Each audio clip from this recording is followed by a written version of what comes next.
Spunta a Treviso un terzo caso di sospetta infezione del pericoloso batterio che si annida nelle macchine utilizzate negli interventi a cuore aperto. Intanto continuano le telefonate allarmate di pazienti all'ospedale. Nuova tragedia della strada, 34enne in bici travolto e ucciso da un'auto ieri sera a Salzano. Solo qualche ora prima il dramma in A4 con una vittima di 90 di Piave. Neonato di 2 settimane di vita in gravi condizioni di salute trasportato d'urgenza da Verona a Roma per cure specialistiche a bordo di un'ambulanza speciale. Attivato il trasporto con un aereo militare C-130. Ieri sera a 20:10 il presidente di Confindustria Veneto in questa manovra dice che bisogna evitare le infrazioni dell'Europa, altrimenti perdiamo credibilità. Dopo l'annuncio shock della futura chiusura della redazione, gli 8 giornalisti del Messaggero di Sant'Antonio occupano l'ufficio dormendo mezzanotte, protesta a oltranza. Niente visita pastorale per il vescovo di Chioggia, le scuole di Porto Tolle, stop del preside, la scuola dice laica, l'assessore regionale Donazzan dice assurdo, mando gli ispettori. Bufera sul gondoliere che ha addobbato la gondola con simboli fascisti, subito rimossi, l'uomo si difende, una goliardata, ma potrebbero arrivare sanzioni. Studentessa di Padova si laurea con 109 ma sostiene di aver meritato il voto pieno e trascina l'università in tribunale, ma i giudici del TAR le danno torto. Telespettatori di Antena 3, buongiorno e bentrovati. La prima edizione dei nostri telegiornali, la sanità in primo piano e l'incubo del batterio killer, perché spunta a Treviso un terzo caso di sospetta infezione. Tutto questo mentre ogni giorno una cinquantina le telefonate che arrivano all'ospedale Cafoncello in questi giorni. Un terzo caso di sospetta infezione da micobatterio chimera individuato dall'ambulatorio dell'ospedale di Treviso, che sta affrontando l'emergenza scoppiata all'indomani della scoperta del batterio killer che si annida nelle macchine utilizzato per la circolazione extracorporea nei pazienti operati a cuore aperto. Batterio che ha già causato 9 morti, 6 in Veneto e 3 in Emilia-Romagna.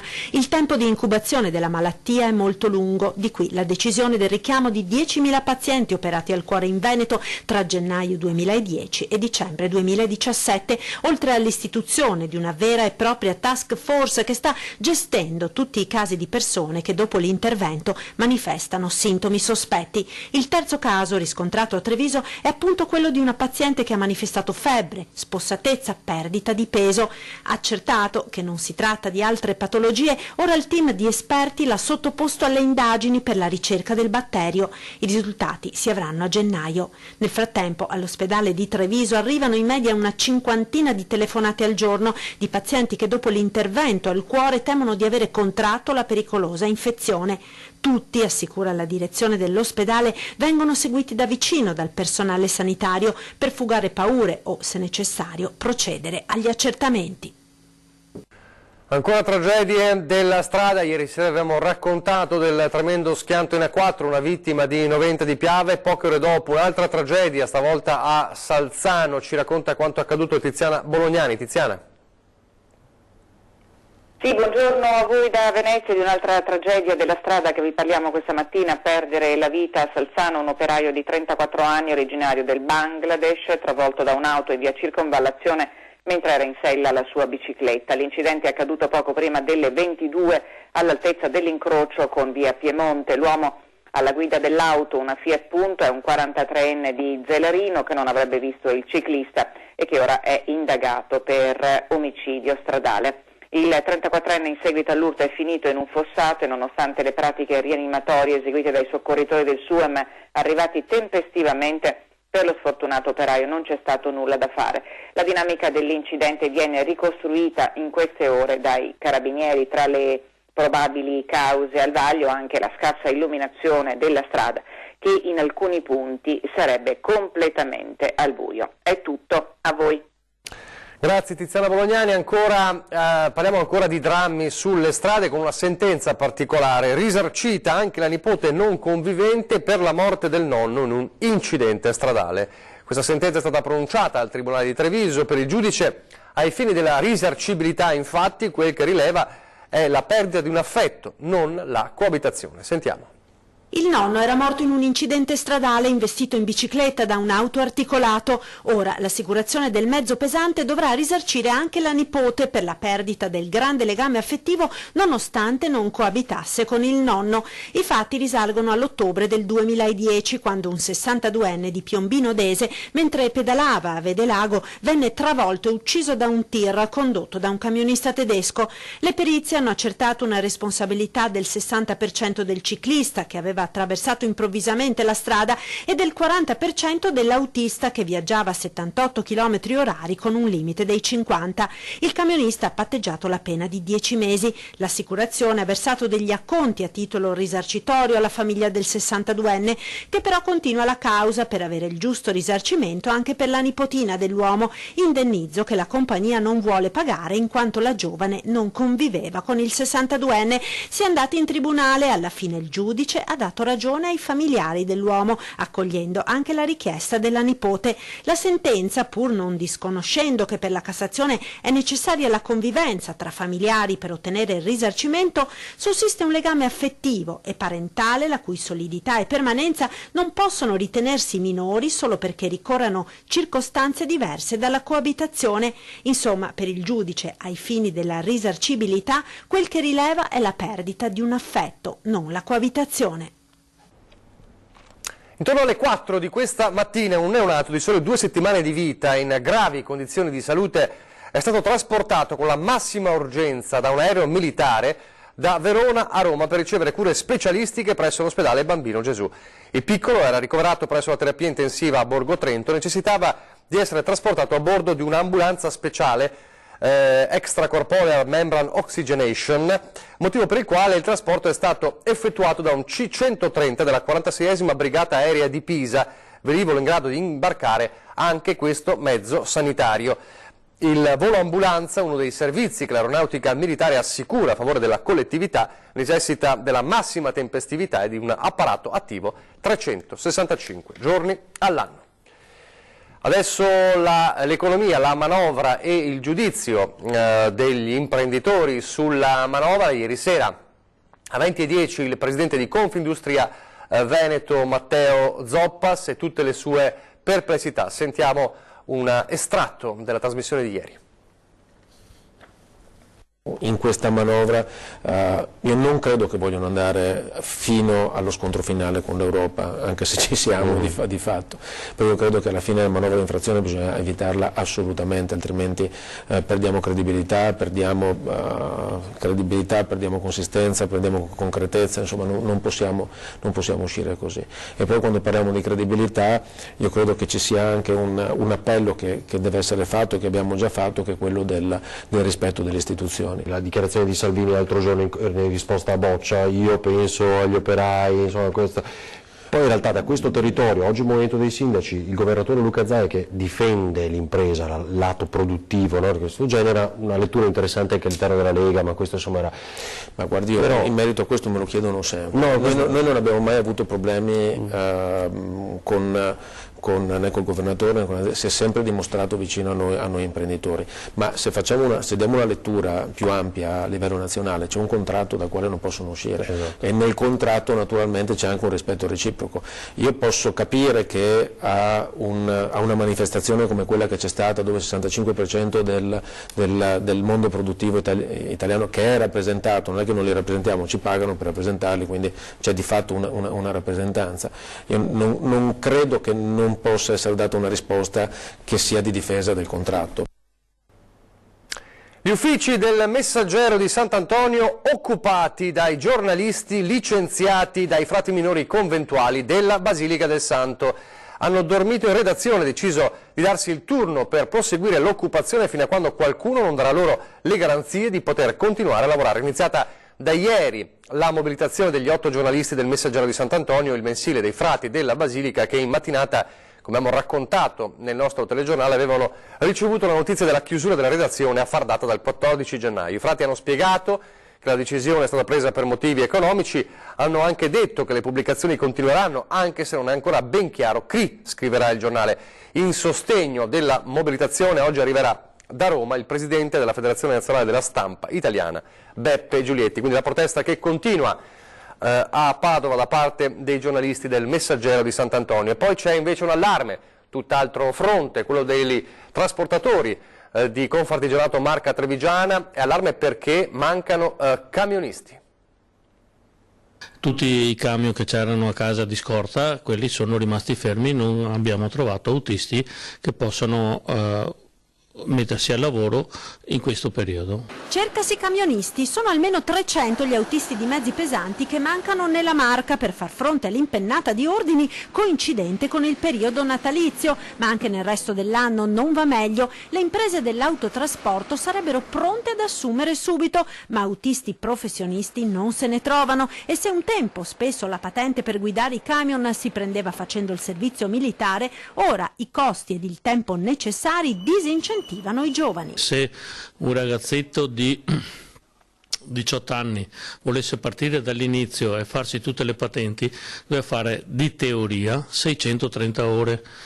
Teniamo presente che per esempio negli Stati Uniti con 300 ore diventi pilota di jet, dopo tutto il resto di scuola di guida eccetera eccetera eccetera, con un aggravio di 7, 8, 10 mila euro. Di qui l'incentivo di 1.000 euro messo a disposizione dalla Confartigianato da destinare alla formazione di autisti neopatentati eventualmente assunti, ma anche un appello alla politica per incentivare la formazione di chi è rimasto senza lavoro. Anche quei disoccupati di lungo corso che devono fare riabilitazione, che devono fare corsi di aggiornamento eccetera, perché anziché fargli fare il corso di computer non fargli fare la patente del camion? Gli stipendi non sono proprio da buttare via, 2.000-2.500 euro al mese, specialmente per un giovane al primo impiego, non sono per niente da buttare via. Allora parliamo di sicurezza e degli strumenti in mano ai sindaci. A Treviso potrebbe arrivare a breve i droni. Droni sulla città. Dopo il taser ai vigili, e questa è la novità in tema sicurezza e non solo, su cui sta lavorando il sindaco di Treviso. Stiamo ragionando su tutta una serie di tecnologie, tra i quali anche i droni, che sono uno di quei strumenti che oggi stanno prendendo piede su vari settori. Mi piace l'idea del drone perché è uno strumento che può servire vari settori del nostro comune, come per esempio l'edilizia per andare a verificare eventuali abusi, oppure anche l'ambiente per scovare gli ecofurbi. Quindi sicuramente uno strumento importante per la nostra polizia locale. Faremo le valutazioni insieme al nuovo comandante che arriverà. Già, perché oggi sul sito del comune è uscita la graduatoria di chi aspira a prendere il posto del comandante Tondato in pensione a fine anno. Tra loro i punteggi maggiori sono andati all'attuale comandante dei vigili di Moncalieri, all'ex comandante della municipale di Bari, al dirigente della municipale di Imperia, a quello di San Michele al Tagliamento e a quello di Arzignano e dell'Alto Vicentino. Segno che Treviso è una città davvero molto ambita in tutta Italia. Sul possibile vincitore però dal sindaco totale riservatezza. Ci sono state sono pervenuti dei curriculum, alcuni molto interessanti, di questo sono anche contento. Adesso la commissione farà le sue valutazioni e poi mi presenterà una prima analisi dei curriculum arrivati e poi valuteremo. Infine il caso Accattone, denunciato in base alla legge Salvini quando però non era ancora applicabile. Per il sindaco molto rumore per nulla sulle possibili controdenunce. Come sempre la burocrazia in Italia riesce a complicare le cose, tutto era molto più semplice. Comunque l'importante è che si sia usciti in modo dignitoso da questa faccenda che rischiava di vedere i nostri agenti di polizia locale vittime di un sistema cervellotico. Invece il messaggio corretto che è passato è che qui a Treviso anche chi fa e svolge accattonaggio non è consentito e non può farlo.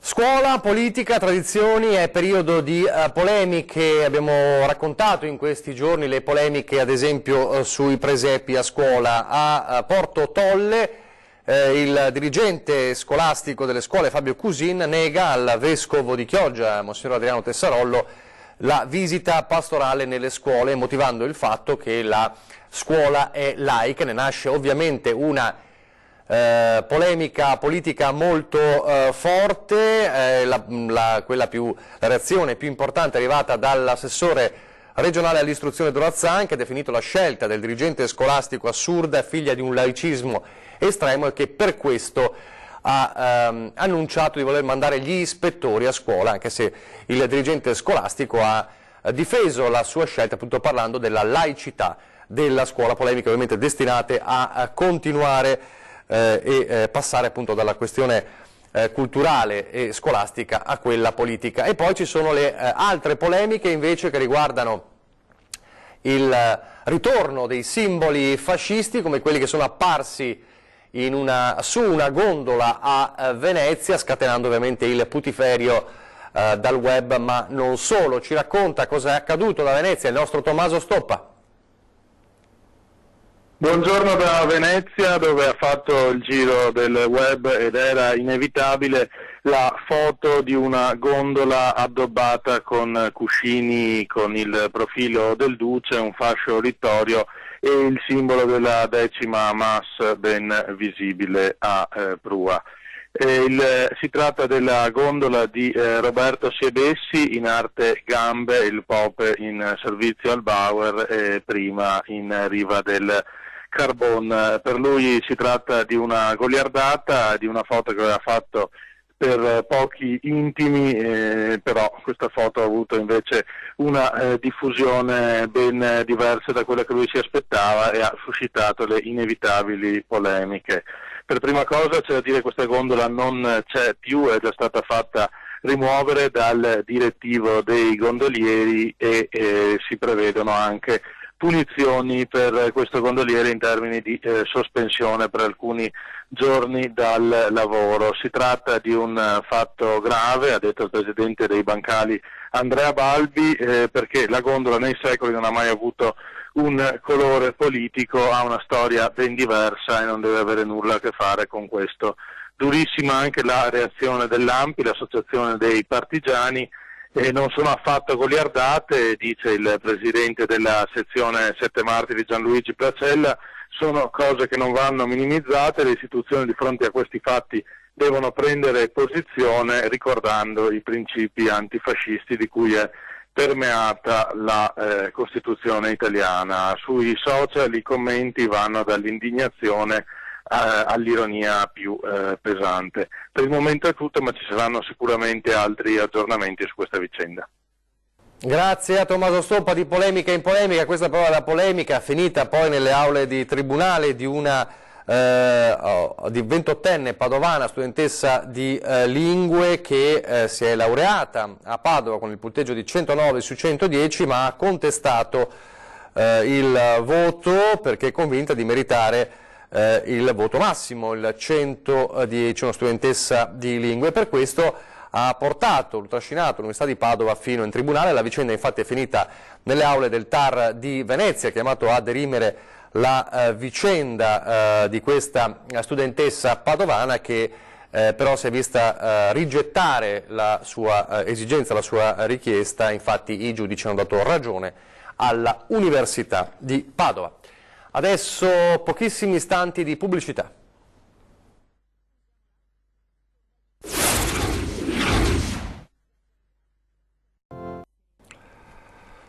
Eccoci in studio in diretta, andiamo a Vicenza dove festeggia 30 anni di vita e di impegno l'associazione Malattie Rare Mauro Baschirotto. 30 anni sono tanti, però sono passati così talmente velocemente che abbiamo in prospettiva altri non soltanto 30 anni ma molti di più per poter concretizzare certe operazioni che ovviamente hanno assolutamente necessità di ammalati rari.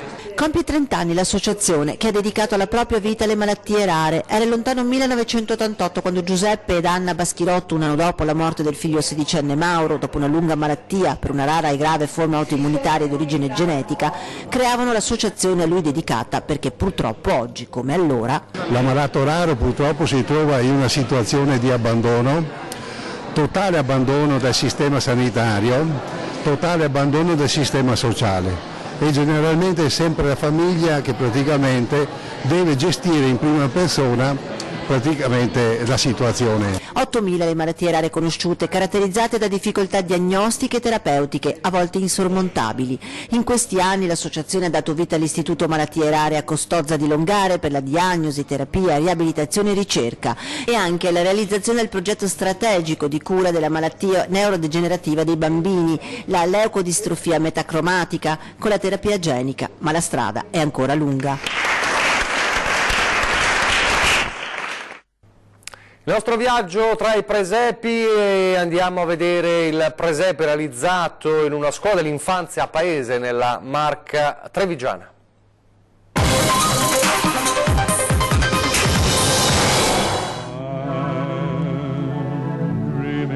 Allora, noi siamo i Papà Presepe, è un'iniziativa nata più di 10 anni fa per costruire un asilo all'interno di questo asilo parrocchiale. È costruito con materiali poveri come il legno, in parte donati o di recupero. È pensato a misura e altezza dei bambini perché possono entrarci e apprendere che cos'è il significato della natività. Ma i significati che stanno alla base di questo progetto sono per noi molto più alti e preziosi. Innanzitutto il concetto della donazione. I papà mettono a disposizione del tempo, circa 2 mesi, per la costruzione e il mantenimento di queste strutture. Molti, nonostante non abbiano più neanche i figli in questo asilo perché sono cresciuti, hanno continuato a partecipare all'attività e a questo progetto. Forte per noi è il concetto della natività e quest'anno abbiamo voluto rappresentarlo anche con una coppia di conigli, con il loro cucciolo, una gallina con dei pulcini, proprio per questo motivo. Il presepe è la rappresentazione, se vogliamo, del prendersi cura dei propri figli ma anche degli altri. Desideravo ringraziare questo gruppo Papà Presepio perché diventano esemplari per tanti altri genitori.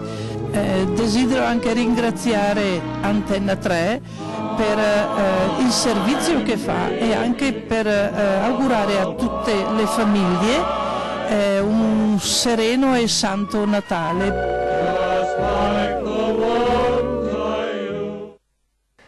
E allora, per continuare il nostro viaggio, segnalateci le vostre natività, come sempre lo potete fare scrivendo una mail a redazione@antenna3.it, chiamando la segreteria allo 0422 023 0898 oppure mandando video e foto al 351 175 5340 quando voi ci segnalerete la vostra natività. Noi verremo a casa vostra per riprenderla.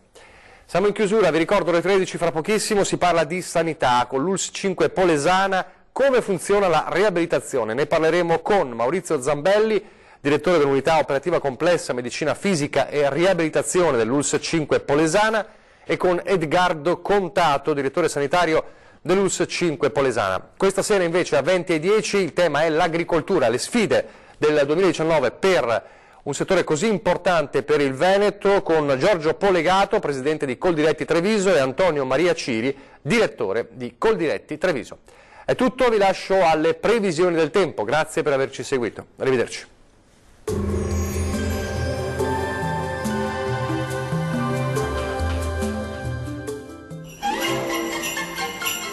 Fresco e vario, i surgelati di prima qualità vi augurano buone feste. Ben ritrovati al meteo. Peggiora il tempo con qualche fenomeno sulle nostre regioni, ma vediamo il dettaglio. Sul Veneto il cielo risulterà molto nuvoloso e spesso coperto, con piogge sparse al mattino, possibili soprattutto sui settori montuosi. Col passare delle ore la situazione andrà via via migliorando, con tempo più asciutto, ma comunque nuvoloso. Temperature minime tra 4 e 8 gradi. Valori massimi compresi invece tra 8 e 11 gradi circa. Vediamo ora che tempo farà sul Friuli Venezia Giulia. Anche in questo caso sarà una giornata all'insegna di un tempo moderatamente instabile. Sulla nostra regione infatti il cielo risulterà coperto, con precipitazioni frequenti al mattino in via di esaurimento già a partire dal pomeriggio. Temperature minime tra 5 e 7 gradi. Valori massimi oscillanti invece tra 9 e 11 gradi circa. Vediamo infine la situazione meteorologica del Trentino Alto Adige. Sulla nostra regione il cielo risulterà irregolarmente nuvoloso e non si esclude qualche rovescio a carattere sparso nella prima parte della giornata, ma anche in questo caso andrà via via migliorando con fenomeni in cessazione nel pomeriggio e maggiore soleggiamento. Temperature minime tra 1 e 5 gradi. Valori massimi compresi invece tra 6 e 10 gradi. Dal meteo di Antenna 3 per ora è tutto. Arrivederci.